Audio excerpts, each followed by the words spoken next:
I still remember Ramesh Aravind sir ಒಂದು emotional scene act ಮಾಡ್ತಾ ಇದ್ರು. So Okay. ಅವಾಗ ನಂದು ಅವಾಗ ಮುಗ್ದಿತ್ತು ನಂದು ಏನೇನು ಪೋರ್ಷನ್ಸ್ ಇತ್ತು ಅಂತ. But I chose to stay there and ನಂಗೆ ನೋಡಬೇಕಿತ್ತು ಹೇಗೆ ಮಾಡ್ತಾರೆ ಅಂತ, because it was such a good opportunity ನನಗೆ ಅಂತ. ನನಗೆ ಗೂಸ್ ಬಂಪ್ಸ್ ಬರ್ತಾ ಇತ್ತು ಅವ್ರು ಆ್ಯಕ್ಟ್ ಮಾಡಬೇಕಾದ್ರೆ.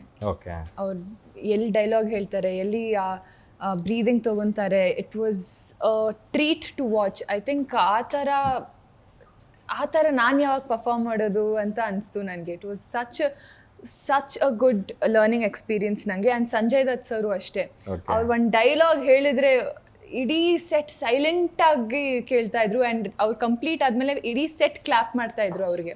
ಅಷ್ಟು ಪವರ್ಫುಲ್ ಆಗಿತ್ತು. ಆ್ಯಂಡ್ ಅವರ ಫೀಲ್ ಆಗುತ್ತೆ ಅವರು ಆ್ಯಕ್ಟ್ ಮಾಡಬೇಕಾದ್ರೆ.